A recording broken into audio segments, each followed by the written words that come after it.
ಚರ್ಚೆ ಮುಂದುವರಿಸ್ತಾ ಹೋಗ್ತೀನಿ. ಎಸ್ ಪ್ರಿಯಾ ಪುಷ್ಪ ಅವರಿದ್ದಾರೆ ನಮ್ಮ ಜೊತೆಗೆ. ಪುಷ್ಪ ಅವರೇ, ನಾನು ನಿಮ್ದೊಂದು ರಿಯಾಕ್ಷನ್ ತೊಗೊಂಡ್ಬಿಡ್ತೀನಿ. ಹೇಳಿ, ನಿಮ್ಮ ಯಾರೂ ಅನುದಾನಕ್ಕೆ ಬೇಡಿಕೆ ಇಟ್ಟಿಲ್ಲ ಅಂತ ಮಾತ್ರ ಹೇಳಕ್ ಹೋಗ್ಬಿಡಿ. ಇಡೀ ರಾಜ್ಯ ನೋಡಿದ ಸದನದಲ್ಲಿ ಯಾರ್ಯಾರು ಬೇಡಿಕೆ ಇಟ್ಟರು ಏನು ಎತ್ತ ಅಂತ ಹೇಳಿ ಇಷ್ಟೊಂದು ವೆಚ್ಚ ಬೇಕಾಗಿದೆಯಾ? 147 ಕೋಟಿ ನಿಮ್ಮ ಸರ್ಕಾರದ ಸಾಧನಾ ಸಮಾವೇಶ ಮಾಡೋದಕ್ಕೆ ಜನರ ತೆರಿಗೆ ಹಣ ಯಾಕೆ ಬಳಸ್ತಾ ಇದ್ದೀರಾ? ಆ್ಯಂಡ್ ವಿತ್ ಹೂ ಪರ್ಮಿಷನ್ ನೀವು 10 ಕೋಟಿ ರೂಪಾಯಿನ ಕೇರಳ ಕೊಡ್ತಾ ಇದ್ದೀರಾ? ಇದು ಈ ಸಲದ ಸೇರಿ ಟೋಟಲ್ 20 ಕೋಟಿ ರೂಪಾಯಿ. ಯಾರು ಪರ್ಮಿಷನ್ ತಗೊಂಡು ಕೊಟ್ರಿ ನೀವು ಕೇರಳಗೆ?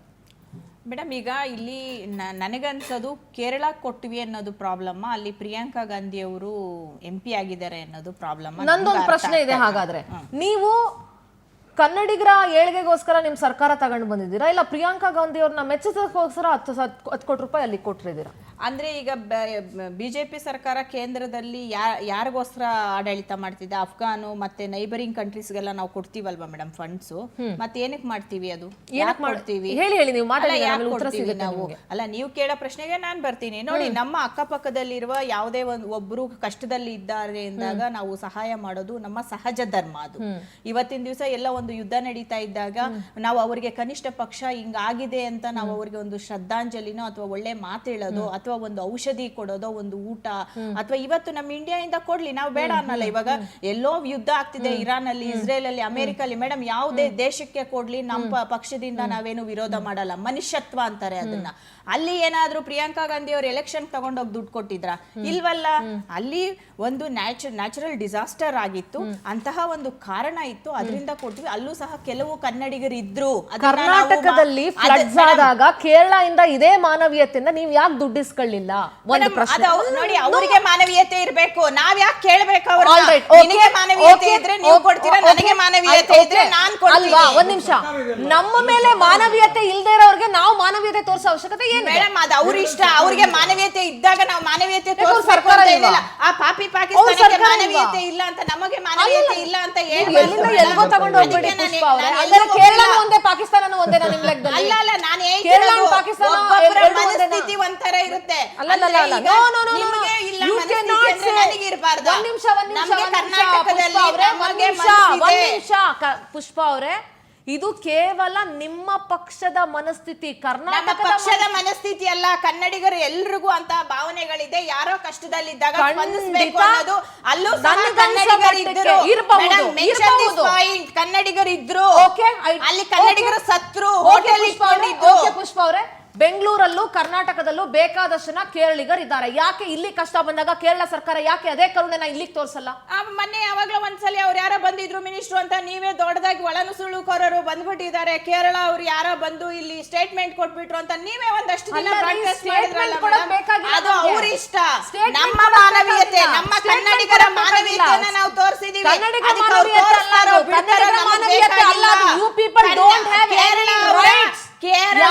ರೈಟ್ಸ್ ಇಲ್ಲ ನಿಮ್ಗೆ, ಯಾವುದೇ ರೈಟ್ಸ್ ಇಲ್ಲ. ನಿಮ್ಮ ಮಾನವೀಯತೆನ ನಿಮ್ ಪಕ್ಷದ ಕಡೆಯಿಂದ ತೋರಿಸ್ಕೊಳ್ಳಿ. ಕನ್ನಡಿಗರ ಫಸ್ಟ್ ಆಫ್ ಆಲ್ ನಿಮ್ಮ ಮಾನವೀಯತೆನ ನಿಮ್ ಶಾಸಕರ ಮೇಲೆ ತೋರಿಸಿ, ನಿಮ್ಮ ಮಾನವೀಯತೆನ ಅಭಿವೃದ್ಧಿ ಅಫ್ಘಾನಿಸ್ತಾನಕ್ಕೆ 200 ಕೋಟಿ ಅದನ್ನೇ ಹೇಳ್ತಾ ಇದೀನಿ ಪುಷ್ಪ ಅವರೇ. ನೀವು ಅರ್ಥ ಮಾಡ್ಕೊಳ್ಳಿ, ಭಾರತ ಸರ್ಕಾರ ಕರ್ನಾಟಕಕ್ಕೆ ಏನು ಕೊಟ್ಟೇ ಇಲ್ಲ ಅಂತಲ್ಲ, ಅಲ್ಪ ಸ್ವಲ್ಪ ಕೊಟ್ಟಿದೆ, ಇನ್ನು ಕೊಡಬೇಕು. ನಾನು ಅದನ್ನೇ ಫಸ್ಟ್ ಹೇಳಿದೆ, ಕೇಂದ್ರ ಸರ್ಕಾರದ ಮಾತನ್ನು ನಾನು ಒಪ್ಪಲ್ಲ ಅಂತ ಹೇಳಿ. ಅಟ್ ದ ಸೇಮ್ ಟೈಮ್ ನಾನು ಇಲ್ಲಿ ಕರ್ನಾಟಕದೊಳಗಾಗಿ, ಇಲ್ಲಿನ ವೋಟರ್ ಆಗಿ ನಾನೇನ್ ಎಕ್ಸ್ಪೆಕ್ಟ್ ಮಾಡ್ತೀನಿ ಗೊತ್ತಾ? ನಮ್ಮ ಸರ್ಕಾರ ಮೊದಲು ಒಂದ್ ನಿಮಿಷ, ನಮ್ಮ ಪಕ್ಕದ ರಾಜ್ಯಗಳಲ್ಲಿ ಕಷ್ಟ ಇದ್ರೆ ಕರ್ನಾಟಕದವರು ಅವರು ಸ್ಪಂದಿಸಿದ್ರೆ ಮಾತ್ರ ನಾವು ಸ್ಪಂದಿಸಬೇಕು, ಇಲ್ಲಾಂದ್ರೆ ಕರ್ನಾಟಕದವರು ಈ ಪಾಯಿಂಟ್ ನೀವು ಒಪ್ಕೋತೀರಾ? ನೀವ್ ಯಾರಿಗೂ ಸ್ಪಂದಿಸಲ್ವಾ? ಯಾವುದೇ ರಾಜ್ಯದಲ್ಲಿ ಏನಾದ್ರೂ ನಾವು ಸ್ಪಂದಿಸಬಾರ್ದ ಅಂದ್ರೆ ನಮಗೆ ಹೃದಯ ಇಲ್ವಾ ಮೇಡಮ್? ಮಾನವೀಯತೆ ಇಲ್ವಾ? ಮಾನವೀಯತೆ ಇಲ್ವಾ? ಹೇಳಿ ಮೇಡಮ್. ಮಾನವೀಯತೆ ಫಸ್ಟ್ ನನ್ನ ರಾಜ್ಯದವ್ರಿಗೆ, ನನಗೆ ಮೇಡಮ್ ನಮ್ಮ ರಾಜ್ಯದವ್ರಿಗೂ ಇದೆ. ನಮ್ಮ ರಾಜ್ಯದವ್ರಿಗೂ ಪಂಚ ಗ್ಯಾರಂಟಿಗಳನ್ನ ಕೊಟ್ಟು ಬಡವರ ಮನೆಗೆ ಪ್ರತಿ ತಿಂಗಳು 5,000 ನಾವು ತಲುಪಿಸ್ತಿದೀವಿ. ಯಾವುದೇ ಸರ್ಕಾರಗಳು ಮಾಡಿಲ್ಲ. ವಿಶ್ವ ದಾಖಲೆಯಾಗಿದೆ. ಪ್ರಶಂಸೆ ಸಿಕ್ಕಿದೆ ನಮಗೆ. ಈಗ ವಿಶ್ವಸಂಸ್ಥೆಯಿಂದ ಪ್ರಶಸ್ತಿ ಅದೆಲ್ಲ ಸುಳ್ಳು ಮಾಹಿತಿಗಳನ್ನ ಹೇಳಕ್ ಬೇಡ. ಒಂದು ನಿಮಿಷ ದಿಲೀಪ್, ನಾನು ನಿಮ್ಮ ರಿಯಾಕ್ಷನ್ ತಗೊಳ್ತೀನಿ. ಒಂದು ನಿಮಿಷ. Yes sir. ಈ ವಿಶ್ವಸಂಸ್ಥೆಯಿಂದ ಪ್ರಶಸ್ತಿ ಎಲ್ಲಿ ಯಾರಿಗೆ ಕೊಟ್ಟರು ನೋಡೋಣ. ಅದನ್ನ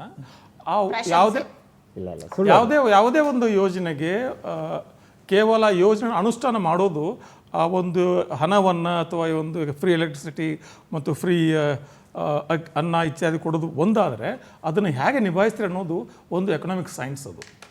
ಅದನ್ನು ನಾನು ಇಡೀ ಖಜಾನೆನ ಖಾಲಿ ಮಾಡಿ, ಯಾಕಂದ್ರೆ ಸರ್ಕಾರದ ಕೆಲಸ ಕೇವಲ ಗ್ಯಾರಂಟಿ ಮಾತ್ರ ಅಲ್ಲ, ಸರ್ಕಾರದ ಅನೇಕ ಕೆಲಸಗಳಿರ್ತವೆ. ಎಕನಾಮಿಕಲಿ 25% ಅಂತ ಇರುತ್ತಲ್ಲ ಸರ್, ಅದ್ರ ಒಳಗಡೆನೇ ಇದೆ.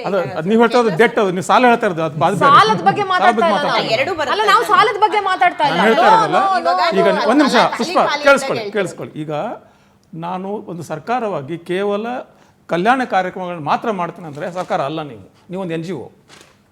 ಎಸ್, ಸರ್ಕಾರವಾಗಿ ನಾನು ಕಲ್ಯಾಣ ಕಾರ್ಯಕ್ರಮ ಮಾಡ್ತೇನೆ, ನಾನು ಅಭಿವೃದ್ಧಿ ಕೆಲಸವನ್ನು ಮಾಡ್ತೇನೆ. ಮತ್ತೆ ಕೇಂದ್ರದಿಂದ ಆಹಾರ ಭದ್ರತೆ ಕಾಯ್ದೆ ಯೋಜನೆ 5 kg ಅಕ್ಕಿ ಕೊಡೋದು ನೀವು ಕಲ್ಯಾಣ ಕಾರ್ಯಕ್ರಮ ಅಂತ ರೀ, ತಗೊಂಡ್ರಿ. ನಮ್ಮ ಅಲ್ಲಿ ಒಂದ್ ಅರ್ಥ ಮಾಡ್ಕೊಳ್ರಿ, ಕೇಂದ್ರ ನಮ್ಮ ಸರ್ಕಾರ ಎಲ್ಲ ರಾಜ್ಯಕ್ಕೂ ರಾಜ್ಯಗಳು ಕೊಟ್ರೆ ಅದೇ ನಮ್ಮ ರಾಜ್ಯ ಸರ್ಕಾರ ಎಲ್ರಿಗೂ ಮಾಡ್ತಿದೆ. ತಪ್ಪು ಯಾಕೆ ಮಾಡ್ಬೇಕು? ಫಸ್ಟ್ ನಮ್ ರಾಜ್ಯಕ್ಕೆ ಮಾಡಕ್ ಹೇಳ್ರಿ. ನಿಮ್ಮ ಸರ್ಕಾರದ ಯೋಗ್ಯತೆಗೆ ಶೂ ಕೊಡಕ್ಕಾಗಿಲ್ಲ ಮಕ್ಳಿಗೆ, ಸಾಕ್ಸ್ ಕೊಡಕ್ಕಾಗ್ಲಿಲ್ಲ, GBA ವ್ಯಾಪ್ತಿಯಲ್ಲಿ ಮಕ್ಳಿಗೆ ಇನ್ನೂ ಸ್ವೆಟರ್ ಸಂಬಳ ಕೊಡಕ್ಕಾಗಿಲ್ಲ KSRTC ಅವರಿಗೆ. ಮೇಡಮ್, ನಾನು KSRTC ಸಂಬಳ ಕೊಟ್ಟಿಲ್ಲ. KSRTC ನೀವು ಮಾತಾಡ್ಬೇಡ್ರಿ, ನಿಮ್ದು ಎಲ್ಲ ಗೊತ್ತಿದೆ. ಏನ್ ಗೊತ್ತಿದೆ ಹೇಳಿ, ಏನ್ ಗೊತ್ತಿದೆ ಹೇಳಿ. KSRTC ಅವ್ರಿಗೆ ನೀವು ಸಂಬಳ ಕೊಟ್ಟಿಲ್ಲ. ಅಲ್ಲ, ಸಂಬಳ ಕೊಟ್ಟಿಲ್ಲ, ಶೂಸ್ ಕೊಟ್ಟಿಲ್ಲ. ನಿಮ್ಗೆ ಶೂಸ್ ಕೊಡಕ್ಕೆ ಅಜೀಂ ಪ್ರೇಮ್ಜಿ 1,000 ಕೋಟಿ ದುಡ್ಡು ಕೊಟ್ಟರು ಗೊತ್ತಿದೆ. ಇದೇ ಬೊಮ್ಮಾಯಿ ಸರ್ಕಾರ 35,000 ಕೋಟಿ ಸರ್ಪ್ಲಸ್ ಬಜೆಟ್ ಅನ್ನು ಮಂಡನೆ ಮಾಡಿತ್ತು. ನೀವೇನ್ ಮಾಡಿದಿರಿ? ನೀವು 90,000 ಕೋಟಿ ಡಿಫಿಸಿಟ್ ಬಜೆಟ್ ಅನ್ನು ಮಂಡನೆ ಮಾಡಿದಿರಿ. ನಾಚಿಕೆ ಆಗ್ಬೇಕು ನಿಮಗೆ. 2023 ಅಧಿಕಾರದಿಂದ ಕೆಳಗೆ ಇಳಿಬೇಕಾದ್ರೆ ಇದೇ ಬಸವರಾಜ ಬೊಮ್ಮಾಯಿ ಅವರು 35,000 ಕೋಟಿ ಸರ್ಪ್ಲಸ್ ಬಜೆಟ್ ಅನ್ನು ಮಂಡನೆ ಮಾಡಿದ್ರು. ಈ ಅಧಿಕಾರಕ್ಕೆ ಬಂದ ಮೇಲೆ 2023, 24, 25, 26 3 ವರ್ಷನೂ ಸಹ ಎಲ್ಲ ಡಿಫಿಸಿಟ್ ಬಜೆಟ್ ಮತ್ತು ರೆವಿನ್ಯೂ ಡಿಫಿಸಿಟ್ ಪ್ರಪ್ರಥಮ ಬಾರಿಗೆ ಈ ರಾಜ್ಯ ರೆವಿನ್ಯೂ ಡಿಫಿಸಿಟ್ ಮಾಡ್ತಾ ಇದೆ. ಯಾವ ಹೊಟ್ಟೆ ತುಂಬಿಸೋದು? ಪಕ್ಕದ ರಾಜ್ಯ ಕೊಡೋದ ಹೊಟ್ಟೆ ತುಂಬಿಸೋದು? ಅಲ್ಲ, ಅದೇನು ಹೇಳ್ತಾರಲ್ಲ, ಹೊಟ್ಟೆ ಊಟ ಇಲ್ಲ ಅಂದ್ರೆ ಜುಟ್ಟಿ ಮಲ್ಲಿಗೆ ಹೂವು ಅಂತ ಹೇಳಿ. ಬೇರೆ ಪಕ್ಕದ ರಾಜ್ಯ ಕೊಡೋದ ಹೊಟ್ಟೆ ತುಂಬಿಸೋದು? ಈ ರಾಜ್ಯದ ಹೊಟ್ಟೆ ತುಂಬಿಸಿ, ಈ ರಾಜ್ಯದ ಹೊಟ್ಟೆ ತುಂಬಿಸಿ ಮೇಡಮ್, ನಾವ್ ಹೇಳಿರೋದಲ್ಲ. ಅಲ್ಲ ರೀ, ಮಾನವೀಯತೆ ಬಗ್ಗೆ ಇಷ್ಟೊಂದು ಮಾತಾಡ್ತಿರಲ್ಲ. ಅಂಗನವಾಡಿ ಕೇಂದ್ರದ ಮಹಿಳೆಯರು ಸಂಬಳ ಜಾಸ್ತಿ ಮಾಡಿ ಅಂತ ಕೇಳ್ಕೊತಾ ಇದ್ದಾರೆ. ಅಲ್ಲಿ ನಿಮಗೆ let me finish my words, I will hello. ಏನ್ ಸರ್, ಅಲ್ಲಿ ಇವ್ರಿಗೆ ಮಾನವೀಯತೆ ಕಾಣಿಸ್ಲಿಲ್ಲ, ಆಯ್ತಾ? ಇಲ್ಲಿ ಯಾವ್ದ್ರಲ್ಲಾದ್ರೂ ರೈತರು ಬೆಳೆ ಪರಿಹಾರ ಬೇಕು, ಬೆಳೆ ನಾಶ ಆಯ್ತು, ಮತ್ತೊಂದಾಯ್ತು ಅಂದ್ರೆ ಕೇಂದ್ರ ದುಡ್ಡು ಕೊಟ್ಟಿಲ್ಲ ಅಂತ ಹೇಳ್ತೀರಾ. ನಿಮ್ ರಾಜ್ಯದಿಂದ ನೀವ್ ಎಷ್ಟು ಕೊಟ್ರಿ ಅಂತ ಹೇಳಕ್ಕೆ ನಿಮ್ಗೆ ಮಾನವೀಯತೆ ಬರಲಿಲ್ಲ. ಆ ಮಕ್ಕಳು ಅಂಗನವಾಡಿ ಕೇಂದ್ರಗಳಲ್ಲಿ ಸರಿಯಾಗಿ ಊಟ ಇಲ್ಲದೆ ಒದ್ದಾಡ್ತವಲ್ಲ, ಅನ್ನಭಾಗ್ಯ ಅಕ್ಕಿನ ಕಾಳಸಂತೆಯಲ್ಲಿ ಮಾರ್ಕೊಳ್ತಾ ಇದ್ದಾರೆ ನಿಮ್ಮ ಅಧಿಕಾರಿಗಳು. ನಿಮ್ಗೆ ಅವಾಗ ಮಾನವೀಯತೆ ಕಾಣಿಸ್ಲಿಲ್ಲ ಮೇಡಮ್. ಪುಷ್ಪ, ನಾನು ಫುಲ್ ಮುಗಿಸ್ಬಿಡ್ತೀನಿ, ನೀವು ಮಾತಾಡಿ, ನಿಮ್ಗೆ ಇನ್ನೂ 3/4 ಅವರ್ ಟೈಮ್ ಇದೆ. GBA ವ್ಯಾಪ್ತಿಯಲ್ಲಿ ಚಳಿಗಾಲ ಹೋಗಿ ಬೇಸಿಗೆಗಾಲ ಬಂದ್ರು ಮಕ್ಕಳಿಗೆ ಕೆಲವು ಶಾಲೆಗಳಲ್ಲಿ ಸ್ವೆಟರ್ ಕೊಟ್ಟಿಲ್ಲ, ಅವಾಗ ನಿಮ್ಗೆ ಮಾನವೀಯತೆ ಕಾಣಿಸ್ಲಿಲ್ಲ. ನಿಮ್ಮ ಅಧಿಕಾರಿಗಳು ಮೊಟ್ಟೆಗಳನ್ನು ಕಳ್ತನ ಮಾಡ್ಕೊಂಡು ಮೊಟ್ಟೆ ಮಾರ್ಕೊಳ್ಬೇಕಾದ್ರೆ ನಿಮ್ಗೆ ಮಾನವೀಯತೆ ಕಾಣಿಸ್ಲಿಲ್ಲ. ಗೊತ್ತಿದೆ ಮೇಡಮ್, ಯಾರು ಬಿಜೆಪಿ ಸರ್ಕಾರದಲ್ಲಿ ಮಾನವೀಯತೆ ಹೇಗಿದೆ? ಯಾವುದೇ ಸರ್ಕಾರ ಆದ್ರೂ ಅಷ್ಟೇ. ಬಿರುದು ಪಡ್ಕೊಂಡು ಇನ್ನೊಂದು ಹೇಳ, ನಾನು ನಿಮ್ಮ ಸರ್ಕಾರದಲ್ಲೂ ನಿಮ್ಮದೇ ಅಧಿಕಾರಿಗಳು ಮೊಟ್ಟೆ ಕಳ್ತನ ಮಾಡಿರೋ ದಾಖಲೆ ನನ್ನ ಹತ್ರ ಇದೆ, ನಾನು ಬೇಕಾದ್ರೆ ಕೊಡ್ತೀನಿ ಮೇಡಮ್, ಕೊಡಿ. ಖಂಡಿತ ಕೊಡ್ತೀನಿ. ಇದೇ 3-4 ತಿಂಗಳ ಹಿಂದ್ಗಡೆ ಇದೇ ಉತ್ತರ ಕರ್ನಾಟಕದಲ್ಲಿ ಆಗಿದೆ. ಆದ್ರೆ ಅಲ್ಲಿ ಮಿನಿಸ್ಟ್ರೇ ಮಾಡ್ಕೊಂಡು ಹೋಗಿದ್ರಲ್ಲ ಮೊಟ್ಟೆ ಕಳ್ಳಿ ಅಂತ ಬಿರುದೇ ತಗೊಂಡು, ಅದಕ್ಕೆ ನೀವು ಅವ್ರನ್ನೇ ಫಾಲೋ ಮಾಡ್ತಿದ್ದೀರಾ? ಫಾಲೋ ಮಾಡಲ್ಲ ಮೇಡಮ್, ನಮ್ ಸರ್ಕಾರ ಹಂಗಿಲ್ಲ. ಮಾತಾಡಿ, ಇದು ಯಾವ್ದಕ್ಕೂ ಕಾಣ್ದೇ ಇರೋ ಮಾನವೀಯತೆ ನಿಮ್ಗೆ. ಕೇರಳದಲ್ಲಿ ಏನೋ ಮಾನವೀಯತೆಯಿಂದ ಮಾಡೋರ್ಗೆ ಯಾರಿಗೂ ಬೇಡ. 10 ಕೋಟಿ ಕೊಟ್ಟಿದ್ರಿ, ದಟ್ ಈಸ್ ಓಕೆ. ಅವತ್ತು ಇದೇ ಪ್ರಶ್ನೆ ಬಂತು, ಸ್ಟಿಲ್ ವಿ ಸೆಡ್ ಓಕೆ, ಏನೋ ಕಷ್ಟದಲ್ಲಿದ್ದಾರೆ.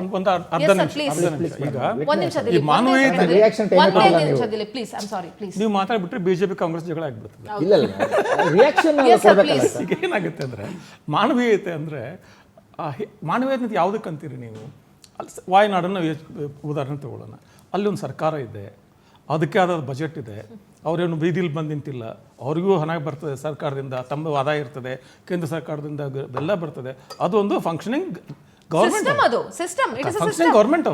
ಅಲ್ಲಿ ಹೋಗಿ ನಾನು ಕೊಟ್ಟರೆ ಅದೇನೋ ಅಂತಾರಲ್ಲ, ಗುಡ್ಡಕ್ಕೆ ಕಲ್ಲು ಹೊತ್ತಂಗೆ, ಗುಡ್ಡದಲ್ಲಿ 1000 ಕಲ್ಲು, ಅದ್ರಲ್ಲಿ ನಂದೊಂದು ಕಲ್ಲು. At the same time sir, ಆ ಸರ್ಕಾರಕ್ಕೆ ಅವ್ರ ರಾಜ್ಯದ ಮೇಲೆ ಮತ್ತೆ ಅಷ್ಟೇ ಅಲ್ಲ ಅದು ಅಲ್ಲಿನ ಸರ್ಕಾರಕ್ಕೆ ಒಂದು ಪುಷ್ಪ, ಅದು ನಾನು ಹಾಗೆ ಮಾಡಿದಾಗ ಎಲ್ಲರೂ ಮನೆ ಆಳುಗಳಲ್ಲ ರೀ, ಇಲ್ಲಿ ದುಡ್ದು ಬೇರೆ ರಾಜ್ಯಕ್ಕೆ ಕಳ್ಸಕ್ಕೆ. ಆಮೇಲೆ ನಾವು ಕೇಳಿ, ಇಲ್ಲೂ ಕೇರಳಿಗರಿದ್ದಾರೆ, ಕೇರಳ ಸರ್ಕಾರದಿಂದ. ಇನ್ನೊಂದೇನಂದ್ರೆ ಸಿಂಧೂರ್, ಆತರ ನಾವು ಹಣ ಕೊಟ್ಟಾಗ ಅಲ್ಲಿನ ಸರ್ಕಾರಕ್ಕೆ ನಾವು ಮಾಡುವ ಅಪಮಾನ. ಅದು ನಿಮ್ಮ ಕೈಯಿಂದ ಆಗ್ತಾ ಇಲ್ಲ ಅಂತ ಹೇಳಿದಂಗೆ ಅದು ಇಂಟರ್ಫರೆನ್ಸ್ ಆಗುತ್ತೆ ಒಂದು.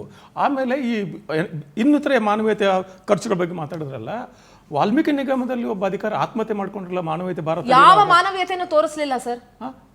ಆಮೇಲೆ ಈಗ ನಾವು ಆರ್ಥಿಕ ಸ್ಥಿತಿ ಹೇಗಿದೆ ಅರ್ಥ ಮಾಡ್ಕೋಬೇಕು.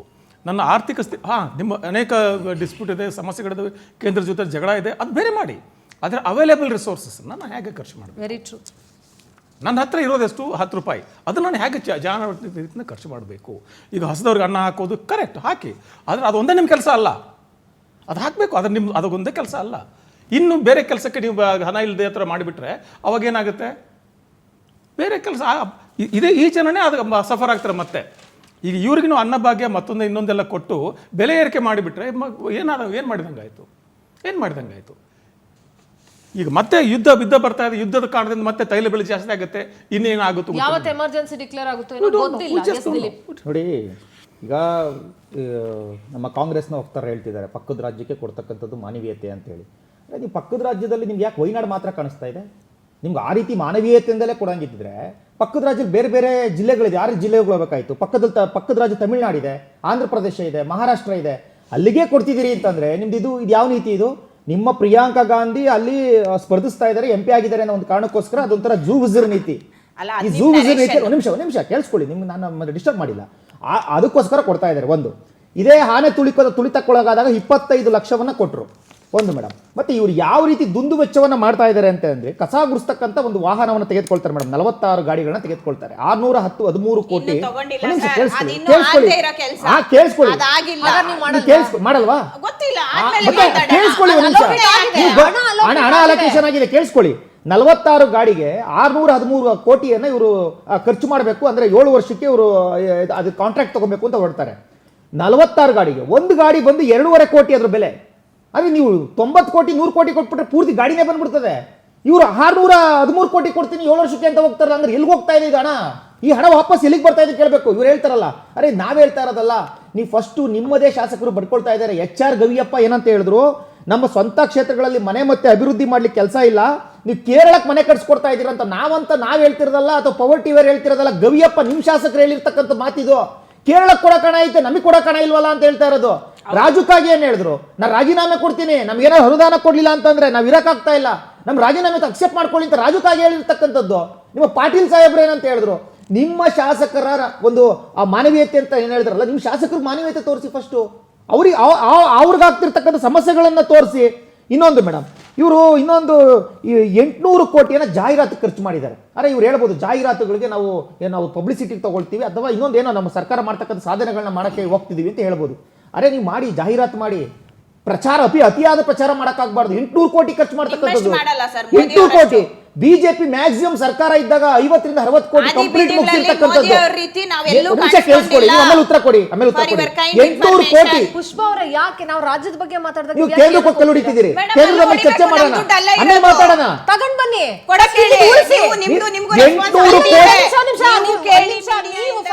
ನೀವು ಆಡಳಿತ ಪಕ್ಷದಲ್ಲಿರೋರು ಜವಾಬ್ದಾರಿಯುತವಾಗಿ ಖರ್ಚು ಮಾಡಿ. ಯಾರನ್ನ ಕೇಳ್ರಿ ನೀವು, 100ಕ್ಕೂ ಹೆಚ್ಚು ಜನಕ್ಕೆ ಕ್ಯಾಬಿನೆಟ್ ಮಿನಿಸ್ಟ್ರಿ ಮಾಡಿ. ಇತಿಹಾಸದಲ್ಲಿ ಮೇಡಮ್, ಒಂದು ನಿಮಿಷ ಮೇಡಮ್,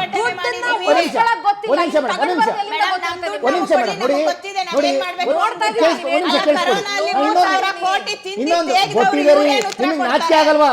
ಅಲ್ಲ ತಿಂದಿದ್ದಾರೆ ಅಂದ್ರೆ ಒಬ್ಬರು ಒಳಿಕಾಕ್ರಿ, ನಿಮ್ಗೆ ತಾಕತ್ತಿದೆ, ಒಬ್ರು ಒಳಿಕಾಕ್ರಿ. ನಿಮ್ಗೆ ಎಲ್ರಿ KCM, ಎಲ್ರಿ 40%, ಎಲ್ರಿ ಕೋವಿಡ್ ಆಗೋಣ, ನಾಚಿಕೆ ಆಗ್ಬೇಕು. ಸುಳ್ಳು ಹೇಳಿಕೆ, ಸುಳ್ಳು ಹೇಳ್ಕೊಂಡು ಮಾಡ್ಬೇಡ್ರಿ. ನಿಮಗೆ ನಾಚಿಕೆ ಆಗ್ಬೇಕು. ನಿಮಗೆ ದಮ್ಮಿದ್ರೆ ಒಬ್ಬರು ಒಳಿಕಾಕ್ರಿ, ನಿಮಗೆ ದಮ್ಮಿದ್ರೆ ಒಬ್ಬರು ಒಳಿಕಾಕ್ರಿ, ಒಬ್ಬರ ಮೇಲೆ ಅರೆಸ್ಟ್ ಮಾಡಿ. ಇನ್ನೊಂದು ಮೇಡಮ್, ಪುಷ್ಪ ಓಕೆ, ಅವ್ರು ಹೆಣದ ಮೇಲೆ ದುಡ್ಡು ಮಾಡಿದ್ರಲ್ಲ, ನಿಮ್ದೇ ಸರ್ಕಾರ ಇದೆ, ಒಬ್ಬನ ಅರೆಸ್ಟ್ ಮಾಡಿ. ನೀವು ಅರೆಸ್ಟ್ ಮಾಡಿಲ್ಲ.